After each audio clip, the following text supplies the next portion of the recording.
आज की इस वीडियो में हम करने वाले हैं एसएससी जीडी 2026 को टारगेट करते हुए मैथ्स का प्रैक्टिस सेट नंबर 3। अगर आप इस चैनल पर नए हैं तो ऐसी ही डेली वीडियोस के लिए चैनल को सब्सक्राइब करना बिल्कुल मत भूलिएगा। तो स्टार्ट करते हैं पहले क्वेश्चन से। ए बी का रेशियो दे रखा है, बी सी का रेशियो दे रखा है और सी डी का दे रखा है। ए डी का रेशियो हमसे पूछ रहा है, तो क्या करते हैं, रेशियो इस तरह से हमें फाइंड करने के लिए बोला जाए तो यहाँ पर लिखेंगे ए बी सी और डी लिख लिया। ठीक है, ए और बी का रेशियो कितना है 7 5 का, बी सी का रेशियो कितना है 2 और 3 का, और सी और डी का कितना है 4 और 5 का। इस तरह से इनको लिख लिया। फिर इसके बाद जो पास पास वाले नंबर है ना, उनको यहाँ पर लिखते हैं। जैसे ये खाली ब्लैंक दो जगह पड़ी है हमारे पास में, तो इनके पास कौन सा है 5 नंबर, इसके पास 5 और इसके पास 3, बस इन नंबर से इनको भर देंगे। ये 4 और यहाँ पर कितना आएगा 4 और यहाँ पर कितना आएगा 2 आएगा। ठीक है, अब हमें क्या करना है, सिंपल इनका कुछ नहीं करना, सिंपल इनकी मल्टीप्लाई कर देनी है। हमें किसका रेशियो पता लगाना है, ए और डी का, तो हम ए और डी वालों को ही मल्टीप्लाई करते हैं। 7 दूनी 14, चौका 56। ठीक है, 5 दिया 15, 15 और 5 कितने होते हैं 75। तो 56 और 75 में से कुछ कट तो नहीं सकता है ना, अब इनको किसी से नंबर से डिवाइड नहीं किया जा सकता, तो ऑप्शन नंबर 3 ही हमारा राइट आंसर हो जाएगा। आते हैं क्वेश्चन नंबर 2 पर। 2 में क्या है, two train having length of 210 meter and 140 meter are running at a speed of 80 kilometer per hour and 150 kilometer per hour respectively in the same direction. The time taken by the faster train coming from behind. ठीक है, तो मतलब क्या बोला गया है, same direction में जा रही है तो इस तरह से वो जा रही है। हमें पता है जो हमारा स्पीड होता है वो किसके इक्वल होता है, speed is equal to distance upon में टाइम। और तो फिर अगर हमें क्या निकालना है, टाइम निकालना है, तो time is equal to distance upon में स्पीड। डिस्टेंस कितना है हमारे पास में, दोनों जो ट्रेन है उनकी लेंथ को सम कर दीजिए, तो 210 प्लस कितना 140 डिवाइड करना है स्पीड से। ये दोनों जो ट्रेन है वो सेम डायरेक्शन में जा रही है, तो इनकी स्पीड क्या होगी हमारे पास में माइनस हो जाएगी। अगर ये अपोजिट डायरेक्शन में इस तरह से अगर आ रही होती तो इनकी स्पीड क्या होती, ऐड हो जाती। तो अब हम 150 में से 80 माइनस कर देंगे। तो अगर हम इसको सॉल्व करते हैं, ऊपर वाली देखिए, ऊपर वाली चीज़ किसमें है मीटर में, नीचे वाली किसमें है हमारे पास में, ये जो स्पीड है वो किलोमीटर पर आवर में, ऊपर मीटर नीचे किलोमीटर पर आवर। तो हमें सेम करना है ना, तो इसको भी क्या कर लेते हैं, हम मीटर पर सेकंड में चेंज कर लेते हैं 5/18 से मल्टीप्लाई करके। तो इनको ऐड करेंगे कितना हो जाएगा 4, 4 और 1 ये 5 और ये कितना 2 और 1 ये 3, और 150 में से अगर हम 80 घटाते हैं तो हमारे पास में कितना आएगा 0 और ये 7, तो इंटू 5 और ये 18 ऊपर चला जाएगा, 0 से 0 कैंसिल, 7 पंजे 35, 5 से 5 कैंसिल हो जाएगा, तो ये क्या आएगा हमारे पास में 18, और ये कितना आएगा हमारे पास में 18 सेकंड्स आ जाएँगे। लेकिन हमें किस में चेंज करना है, मिनट में चेंज करना है, तो इसमें क्या कर दो 60 से डिवाइड और कर दो, ताकि ये घंटे में वो मिनट में चेंज हो जाए। ये सेकंड्स में है ना अभी, तो 18 से करना है तो कितने से काटेंगे, 6 तिया 18, 6 एकम 6, तो कितना आया 0.3 मिनट्स आ गया। तो कौन-सा ऑप्शन नंबर सेकंड हमारा राइट आंसर होगा। आते हैं क्वेश्चन नंबर 3 पर। 3 में क्या बोला गया है कि two cones have their heights in the ratio 4:3 and the radii of their bases 1:2, find the ratio of their volumes. तो वॉल्यूम्स का रेशियो बताना है। दो कॉन्स है हमारे पास में, एक कॉन ये हो गया और एक कोण हमारे पास में ये हो गया। तो इनकी हाइट का रेशियो हमें दे रखा है 4:3, और जो इनकी रेडियस होती है बेस वाली, ये यहाँ पर सर्कुलर टाइप में ही तो होता है इनका बेस, तो उनकी रेशियो ये दे रखा है। अब हमें पता है जो कोण होता है उसका एरिया कितना होता है 1/3 पाई आर स्क्वायर एच। तो इसकी जो रेडियस है वो हमने r1 मान ली, और इसकी कितनी मान ली हमने, हाइट इस h1 मान ली, और इसकी रेडियस r2 और ये h2। तो अगर हम इनके लिए एरिया लिखेंगे तो 1/3 पाई r1 स्क्वायर और ये h pi are square h1 हो जाएगा, और 1/3 पाई r2 का स्क्वायर और यहाँ पर h2 हो जाएगा। 1/3 पाई कैंसिल हो गया। r1 की वैल्यू हमारे पास में ये दे रखी है, तो हमें r का स्क्वायर करना है। तो मैं इस चीज़ को ऐसे भी तो लिख सकती हूँ, r1 का स्क्वायर अपॉन में r2 का स्क्वायर, h1 अपॉन में h2, ये हमें फाइंड आउट करना है। रेशियो ही तो है भई, बस इसको डिवाइड में चेंज कर दिया। ठीक है, r1 अपॉन r2 की वैल्यू कितनी है 4/3, लेकिन हमें तो स्क्वायर चाहिए, तो इसकी वैल्यू कितनी हो जाएगी, ये हो जाएगी 16/9। और हाइट का रेशियो दे रखा है हमें कितना 1:2, तो 1:2 ये लिख दिया हमने। 2 अट्ठे 16, तो कितना आ गया हमारे पास में रेशियो, ये आ गया हमारे पास में 8:9। ये आ गया हमारे पास में 8:9। 1 मिनट, ये हमारे पास हाइट का रेशियो दे रखा है, सॉरी ये उल्टा कर दिया। जो हमारे पास में रेडियस का रेशियो है कितना है 1:2, तो स्क्वायर कितना हो जाएगा 1/4, और हाइट का रेशियो कितना दे रखा है 4/3। ठीक है, तो 4 से 4 कैंसिल हो जाएगा, रेशियो कितना हो जाएगा 1:3, ऑप्शन नंबर 2। आते हैं क्वेश्चन नंबर 4 पर। 4 में क्या है, in how many years will 50,000 becomes इतना at the 10% compound interest per annum. तो कंपाउंड इंटरेस्ट है, हमसे बोला गया है कि इतना जो अमाउंट है वो कितने टाइम में इतने अमाउंट के इक्वल हो जाएगा, 10% कंपाउंड इंटरेस्ट हो। तो हमें क्या करना होता है, सिंपल, जैसे ये हमारा क्या हो गया प्रिंसिपल, और ये क्या होगा हमें अमाउंट हो गया। तो इस प्रिंसिपल और अमाउंट को हमें सिंपल जो हमारी रेट है ना उसके टर्म में लिखना होता है। जैसे 10% को मैं क्या लिख सकती हूँ 10/100, तो 0 से 0 कैंसिल, यानी 1/10, यानी एक का मुझे इंटरेस्ट मिलेगा, अब कंपाउंड इंटरेस्ट है तो 10 से कितना 11 हो जाएगी कोई चीज़ 1 साल में। तो हमें पता है ना कितना टाइम लगेगा। तो सबसे पहले इनका रेशियो निकालो, ये कितना है हमारे पास में 50,000 और ये कितना है हमारे पास में 665 और ये 0, 0 से 0 कैंसल हो गई भई, 5 से काट सकते हैं, 1, 2 और ये 5 एकम 5 0, 0, 5 से काटेंगे इसको कितना आएगा हमारे पास में 5 एकम 5, 3 बचेंगे, 5 तिया 15 1 बच जाएगा 5 तिया 15 और ये 5 एकम 5। तो इसको मैं क्या लिख सकती हूँ 10 का क्यूब और इसको मैं क्या लिख सकती हूँ 11 का क्यूब। ठीक है, लिख सकती हूँ ना भई? तो इसका मतलब हमारा आंसर क्या होगा 3 इयर्स यानी 3 साल में ये जो अमाउंट है ये इतने से इतना हो जाएगा। सिर्फ हमें ये जो 10 से 11 यानी जो भी हमें 10 की जगह अगर कोई भी अगर हमें जैसे 4% दिया होता तो 4% को मैं क्या लिख सकती हूँ 4/100 तो 4 दूनी 8 4 पंजे 20 तो हमें 26/25 तो 1 का इंटरेस्ट मिलता ना तो 25 से कोई चीज़ 26 होती तो उसके फॉर्म में हमें ये बनाना पड़ता। तो यहाँ पर जो भी हमारे पावर में आया है वही हमारा टाइम होगा तो 3 इयर्स कौन-सा ऑप्शन नंबर 4th। आते हैं क्वेश्चन नंबर 5th पर 5th में क्या है The average weight of Gopal, Akshay and Atul is 46 kg.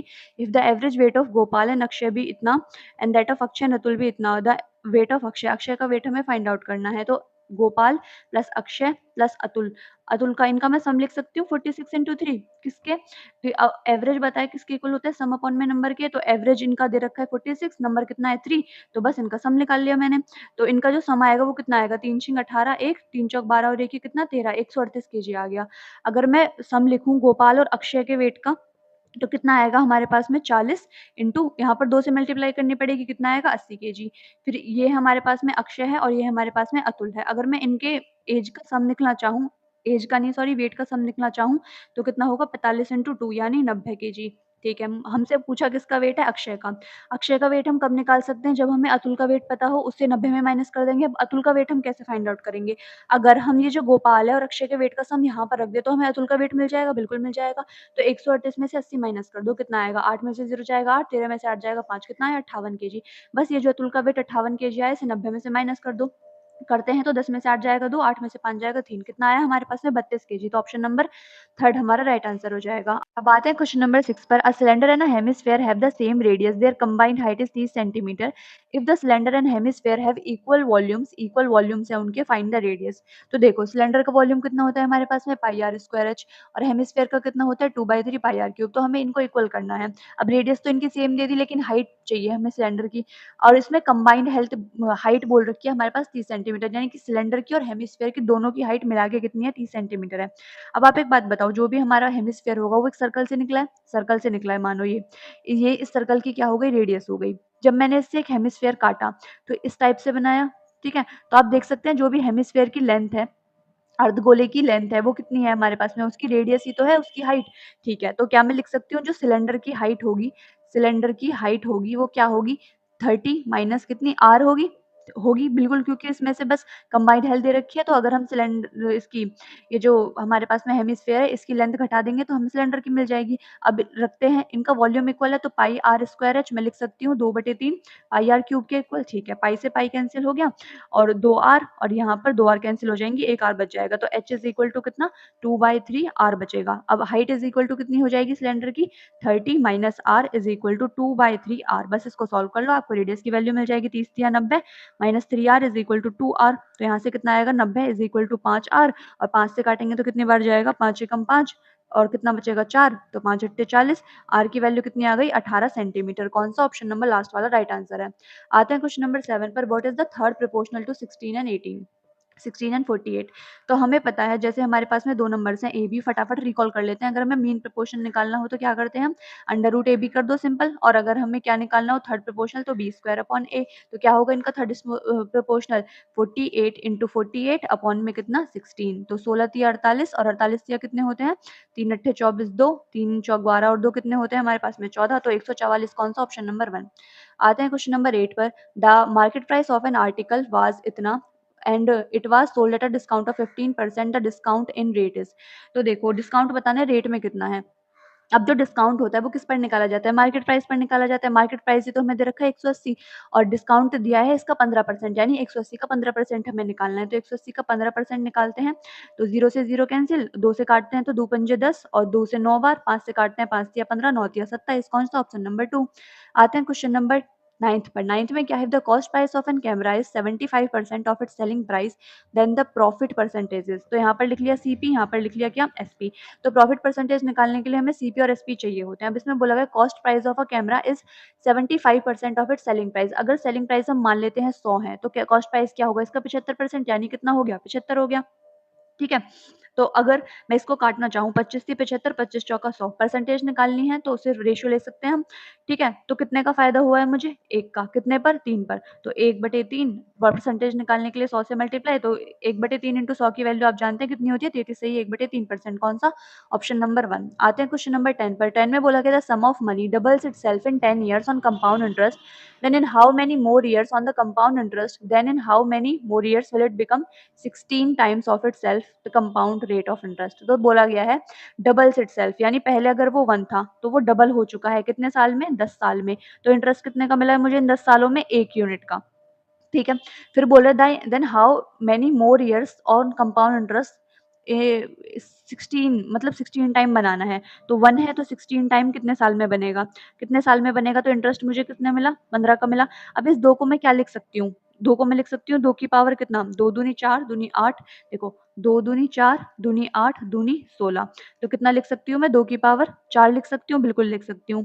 अब जो देखो 1 से डबल हो रहा है कितने दिन में, 10 साल में, तो 1 से 4 कब होगा, अगर हमें कंपाउंड इंटरेस्ट पर इस तरीके से पता लगाना हो कितना गुना कितने में होगा, तो जैसे डबल हुआ है कितने में, 1 साल में, मतलब ये बस हमें इसकी ही पावर लेनी होती है। जैसे अगर यहाँ पर 3 होता ना, तो मैं 3 की ही पावर बनाती कुछ ना कुछ करके। तो यहाँ पर कितना है, 2 है हमारे पास में, 2 की पावर के फॉर्म में बनाया। अब जो भी यहाँ पर आएगा ना, जैसे हमारे पास 4 आया, तो पहले कितने में बन रहा था, 10 साल में 2 गुना हो रहा था। तो ये 16 गुना कितने सालों में हो जाएगा, 10 इंटू 4 यानी 40 सालों में। ठीक है, 40 सालों में इतना हो जाएगा। अब हम ऑप्शन नंबर 2 जो टिक करेंगे उनका गलत हो चुका है, क्योंकि हमसे पूछा क्या है कि हाउ मेनी मोर ईयर्स, मोर बताना है। अब 10 साल तो हो चुके हैं ना, और 40 माइनस 10 यानी कौन सा आंसर होगा हमारा, 30 साल वाला। कौन सा, ऑप्शन नंबर 1 वाला। आते हैं क्वेश्चन नंबर 11 पर। 11 में क्या है, सिंप्लीफाई कर दो इस जो भी हमें दिया हुआ है, इसको सिंप्लीफाई करो। अब एक ऑप्शन है कि इन दोनों को ऐड करो फिर इनका स्क्वायर करो, या फिर अब हम एक चीज इसमें लगा सकते हैं, a प्लस बी का whole square minus a minus B का होल स्क्वायर क्या होता है। आप इसको याद करके भी रख सकते हैं। तो अगर हम इसको निकालने की कोशिश करें, तो a square plus B square plus कितना, 2ab माइनस, तो एक माइनस बाहर भी तो लगा हुआ है, तो माइनस a स्क्वायर, और ये कितना, माइनस बी स्क्वायर, और ये कितना आएगा हमारे पास में, प्लस का 2ab हो जाएगा। ठीक है, ये फॉर्मूला तो आपको पता होगा। तो माइनस से माइनस कैंसिल, और ये माइनस ए स्क्वायर माइनस बी स्क्वायर ये सब कैंसिल हो जाएगा, तो बचेगा क्या मेरे पास में, 4ab बचेगा। तो यहाँ पर भी कितना बचेगा, इसको a बोल लो, इसको b बोल लो, और इसको a b बोल लो। ठीक है, तो 4ab अपॉन में कितना है मेरे पास में, ए बी, तो ए बी से तो ए बी कैंसिल हो गया, तो आंसर कितना आ गया, 4। तो ऑप्शन नंबर लास्ट वाला आंसर हो जाएगा। आते हैं क्वेश्चन नंबर 12 पर। Gautam started a business with a sum of इतना, Jatin joined him 8 months later with a sum of 35,000 at respective ratio will be the two shares of the profit 2 years. मतलब 2 साल होने के बाद प्रॉफिट जो है वो किस रेशियो में मिलेगा। तो देखो यहाँ पर हम रेशियो ले सकते हैं, रेशियो तो फाइंड आउट करना है, तो पैसे का भी रेशियो ले लेते हैं। जैसे 3 जीरो से हम 3 जीरो काट सकते हैं, बिल्कुल काट सकते हैं। और अभी भी मैं इसे 5 से काट सकती हूँ, 5 एकम 5, 5 दूनी 10, और ये 5 सत्ते 35। यहाँ पर लिख लिया गौतम, और यहाँ पर कौन लिख लिया, जतिन लिख लिया। तो गौतम ने तो स्टार्टिंग से लास्ट तक पैसा लगाया, तो 12 यूनिट जो पैसे हैं उसने पूरे 24 महीने के लिए लगाए हैं, 2 साल मतलब 24 महीने ही भी, ठीक है। और जो जतिन है वो 8 महीने बाद आया है, यानी वो गौतम से 8 महीने बाद पैसा लगाता है, तो उससे कम 24 में से 8 घटा दो, 14 में से 8 जाएगा 6, और ये कितने महीने के लिए लगाता है, 16 महीने के लिए, और कितना 7 यूनिट पैसा 16 महीने के लिए। इनका रेशियो निकालते हैं हम। अब देखो काटेंगे कैसे, अगर हम इसको 4 छिंग 24, और या फिर 8 से काट लो, 8 या 24, और 8 दूनी 16, 2 छिक्के 12, तो कितना आ गया हमारे पास में 18, और ये 7, 18 unit, 18 ratio 7, option number 1 right answer हो जाएगा। आते हैं क्वेश्चन नंबर 13 पर।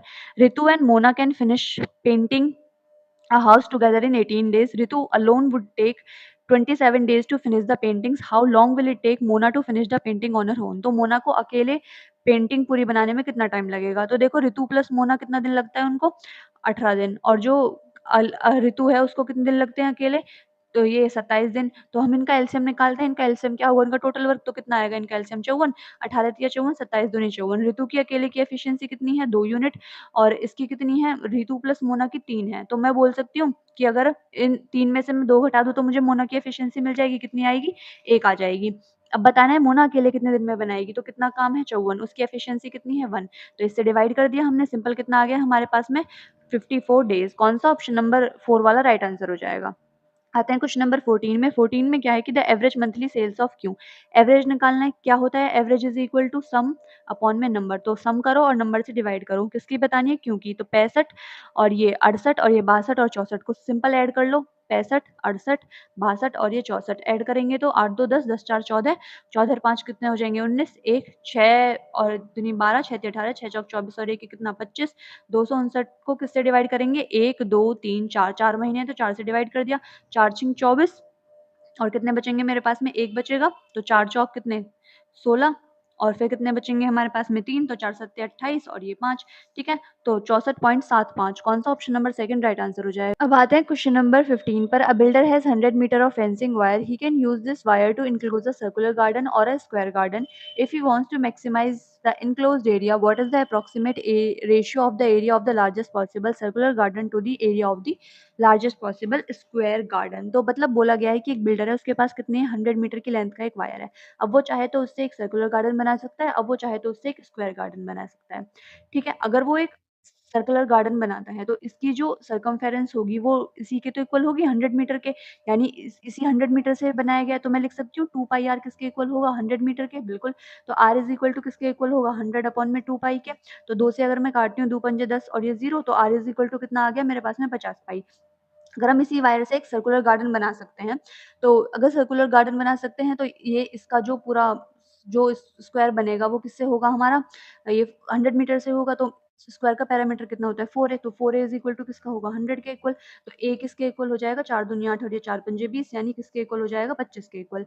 अब हमें रेशियो निकालना है इसके वाले एरिया का और इस वाले एरिया का, तो इसका अगर हम निकालते हैं तो कितना पाई आर स्क्वायर और इसका निकालते हैं तो कितना ए स्क्वायर। स्क्वायर का एरिया कितना होता है ए स्क्वायर, तो पाई इंटू आर स्क्वायर मतलब 50 इंटू 50 अपॉन में कितना pi square, pi into pi लिख दिया, और ए स्क्वायर को लिख सकते हैं 25 इंटू 25। ठीक है, 25 से काटेंगे तो कितना 25 दूनी 50, 25 से काटेंगे 25 दूनी 50, एक पाई से एक पेंसिल में पाई, और ये मेरे पास कितना आया 4 अपॉन में पाई आया और ये 1 आ गया। यहाँ पर मैं इसको लिख सकती हूँ 4, पाई की वैल्यू रखूंगी तो 22 और ऊपर कितना जाएगा 7 जाएगा, तो ये आएगा 1। अगर इसको मैं कितना लिख सकती हूँ 7 चौक 28 बटे 22 और ये रेशियो 1।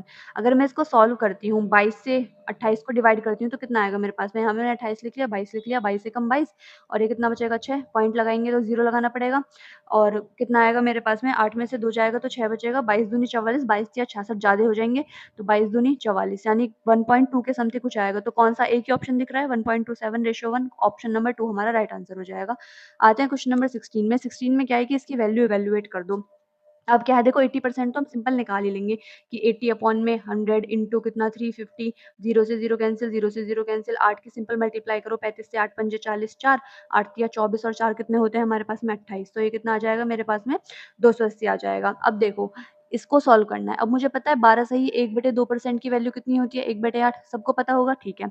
अब मुझे ये दिख रहा है 37 सही 1/2, अगर मैं इसमें 3 से मल्टीप्लाई करूँ, यानी अगर मैं 12 में 3 से मल्टीप्लाई करती हूँ 36 के करीब में जाता है, तो 37 उसके करीब में ही तो है, 3 से मल्टीप्लाई करो इसमें, तो 12 में 3 से मल्टीप्लाई करेंगे तो कितना आएगा 36 और ये कितना हो जाएगा 3/2% इज इक्वल टू 3/8। ठीक है, तो अब इसको तो हमें किस में लिखना होगा, एक प्रॉपर फ्रैक्शन में लिखना होगा, तो प्रॉपर फ्रैक्शन में लिखते हैं तो कितना लिख सकती हूँ मैं इसको 36 प्लस कितना, ये इसको कैसे लिखना पड़ेगा हमें डिवाइड करके लिखना पड़ेगा, 2 एकम 2 और ये 1 बच जाएगा, इस तरह से लिखेंगे।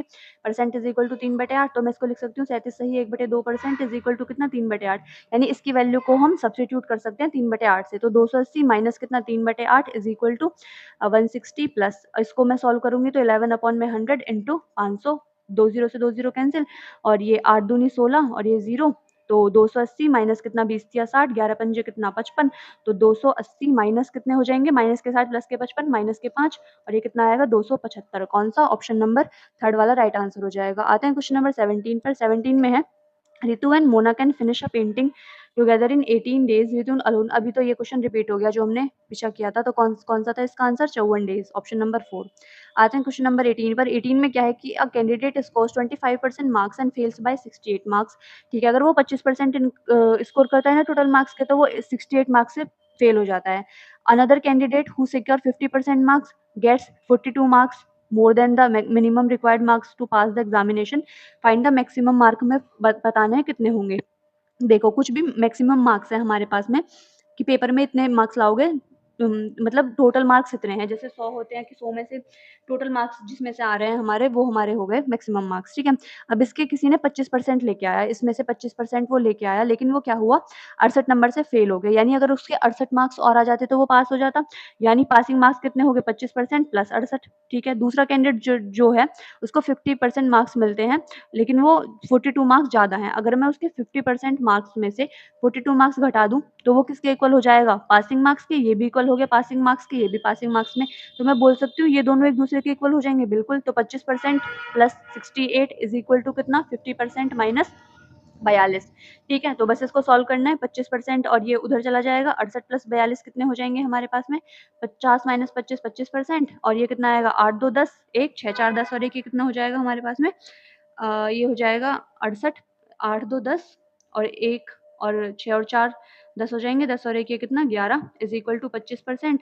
तो अगर मैं इधर 4 से मल्टीप्लाई कर देती हूँ, 25 चौका 100, 100% ही तो होता है कोई भी चीज़, तो 4 से इधर भी मल्टीप्लाई कर दो, कितना आया मेरे पास में, 440। तो मैक्सिमम मार्क्स कितने होंगे, 440। ऑप्शन नंबर 2 राइट आंसर हो जाएगा। आते हैं क्वेश्चन नंबर 19 पे। 19 में क्या है, A is 3 times more efficient as worker than B. तो ए, बी की एफिशिएंसी का रेशियो दे रखा है 3:1, which allows A to complete a job in 60 days. इससे क्या होता है कि जो हमारा ये है ना, वो जल्दी काम कर लेता है बी से 60 days. If they work together they can finish the job in. अगर वो एक साथ काम करते हैं तो उन्हें कितना टाइम लगेगा। तो अगर मैं इनकी एफिशिएंसी का रेशियो 3x 1x लिख सकती हूँ। अब हमें पता है टोटल वर्क जो है ना, ए और बी जो काम कर रहे हैं वो सेम काम कर रहे हैं, तो मुझे पता है कि जो एफिशिएंसी होता है, एफिशिएंसी किसके इक्वल होता है, total work divided by number of days, ठीक है। अब टोटल वर्क तो इक्वल है दोनों का, तो मैं एफिशिएंसी को लिख सकती हूँ, ये प्रोपोर्शनल होगा 1 अपॉन टाइम के, ठीक है। तो एफिशिएंसी का रेशियो जो भी होगा, टाइम का रेशियो उसका उल्टा होगा। ये मुझे एफिशिएंसी का रेशियो दे रखा है, तो मैं टाइम का रेशियो लिख सकती हूँ कितना, 1x, और ये 3x लिख सकती हूँ, बिल्कुल लिख सकती हूँ।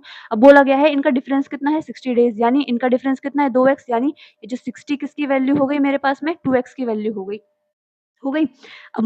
अब हम मुझे ये 2x इज़ इक्वल टू 60 लिख सकती हूँ, तो 2 तिया 6, तो x की वैल्यू कितनी आ गई मेरे पास में, 30 आ गई।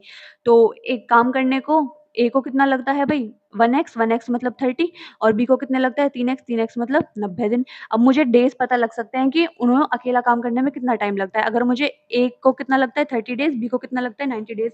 अब मैं इसकी हेल्प से क्या निकाल सकती हूँ, टोटल वर्क। तो इनका एलसीएम लेंगे, कितना आएगा, 90, यही इनका टोटल वर्क हो जाएगा। 30 दिया 90, और ये कितना, 90 एकम 90, यानी इनकी एफिशिएंसी आ गई। अब ये दोनों मिलकर काम करते हैं, तो टोटल वर्क कितना है, 90, मिलकर काम करते हैं, तो दोनों की एफिशिएंसी कितनी है, 3 और 1 ये 4, बस। तो अब इसको 4 से काटते हैं तो कितना आएगा, 4 दूनी 8, मेरे पास कितना बच जाएगा, मेरे पास बच जाएगा 1 बच जाएगा, फिर 10 को हम 4 से डिवाइड करेंगे, 4 दूनी 8, और फिर कितना बच जाएगा मेरे पास में, 2 बच जाएगा, तो 4 पंजे 20 पॉइंट लगाकर कौन-सा, ऑप्शन नंबर 2 मेरा राइट आंसर हो जाएगा। आते हैं क्वेश्चन नंबर 20 पर। क्वेश्चन नंबर 20 है मेरे पास में, 2 chords AB and CD are equal in length and are at a distance of 10 centimetre from the centre of a circle. ये सर्कल हो गया, ये उस सर्कल का सेंटर हो गया। अब 2 chords हैं, एक chord ये हो गई AB, और एक chord मैंने ये बना ली, chord यानी जीवा, एक chord मैंने ये बना ली CD। अब सर्कल जो जो सर्कल का सेंटर है उससे कितनी दूरी पर है, 10 सेंटीमीटर, तो इसके और इसके बीच की लेंथ 10 सेंटीमीटर, और यहाँ पर लेंथ कितनी हो गई, 10 सेंटीमीटर, ठीक है। फिर मेरे से बोला गया रेडियस क्या है, 26 सेंटीमीटर, यही तो मेरी रेडियस है, कितनी है, 26 सेंटीमीटर। मेरे से पूछा क्या है, दोनों जो कॉर्ड है ना हमारी, उनकी लेंथ तो इक्वल ही है, तो लेंथ बतानी है हमें AB की। तो हमें यहाँ पर देखो, यहाँ पर एक क्या बन रहा है, राइट एंगल ट्रायंगल बन रहा है, बिल्कुल बन रहा है।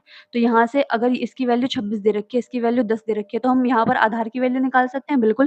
तो ये मेरा कर्ण हो गया, ये मेरा लंब हो गया, और ये मेरा आधार हो गया। तो मुझे पता है कि अगर मैं कर्ण के स्क्वायर में से अपना लंब का स्क्वायर घटा दूँ, तो मुझे आधार का स्क्वायर मिल जाएगा, बिल्कुल मिल जाएगा। तो 26 का स्क्वायर कितना होता है मेरे पास, 676, और 10 का स्क्वायर कितना होता है, 100, ये मेरे पास कितना आएगा, 576, यानी कितना आएगा, 24 का स्क्वायर, यानी a की वैल्यू कितनी आ जाएगी मेरे पास में, 24। तो जो आधार आया है वो यहाँ से यहाँ तक की तो वैल्यू है 24। मुझे तो AB की पूरी लेंथ बनानी है, यानी इसका दुगुना कर दो, 24 यहाँ पर है तो 24 यहाँ पर भी होगा। तो कौन सा आंसर होगा, 48 सेंटीमीटर, ऑप्शन नंबर 4। तो आज की वीडियो के लिए बस इतना ही। अगर आपको ये वीडियो पसंद आई हो तो चैनल को सब्सक्राइब जरूर कर लीजिएगा। मिलते हैं नेक्स्ट वीडियो में, तब तक के लिए keep learning and keep growing.